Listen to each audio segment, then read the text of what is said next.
Hello and welcome to Ticker Tapes. Today, we're back in the world of ETFs. We recently highlighted some ETFs specifically designed to outperform when markets are in turmoil. One of those was BTAL, the U.S. Anti-Beta Fund Market Neutral Quant Shares ETF. Given the week that equity markets have had, it's no surprise to find that BTAL has traded higher by 5% over the last 5 days, compared to a 5-day loss of 5.66% in QQQ, the Invesco Nasdaq 100 ETF, and a fall of 4.15% in SPY, the S&P 500 tracker.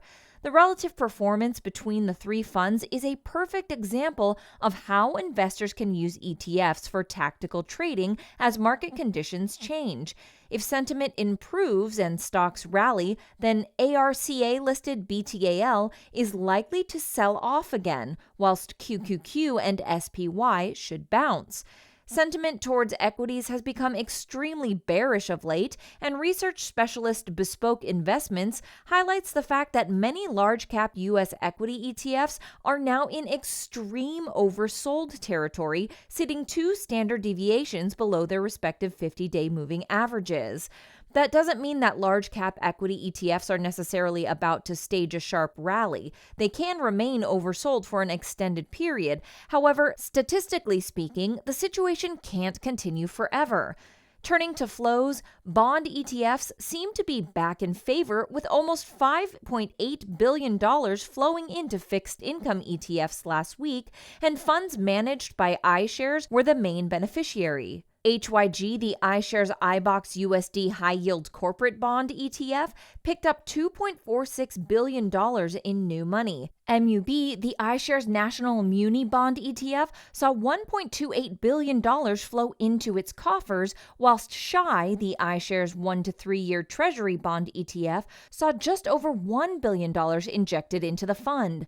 Some of that money may have been switched out of SPY, which saw outflows of $5.6 billion, while another $967 million flowed out of GLD, the Spider Gold Trust, which tracks physical gold prices, though that needs to be measured against year-to-date inflows into GLD of $6.21 billion.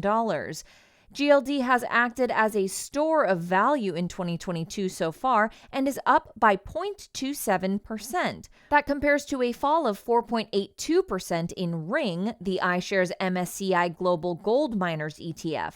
Though it's worth noting that Ring fell by 9.1% last week and printed new 3-month lows as it did so.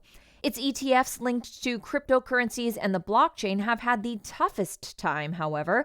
The recently launched Grayscale Future of Finance ETF, GFOF, fell by 21.4% over the last 5 days, taking its 3-month losses to a painful 43.12%.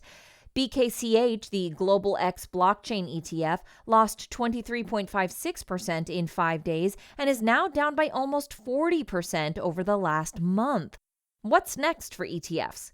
Well, the jury is out on that. The Financial Times carried 2 stories this week, one of which highlighted that investment in ETFs fell to its lowest level since the pandemic in April. The other story featured a report by accounting giants PwC, which forecasts that ETF assets will exceed $20 trillion by 2026.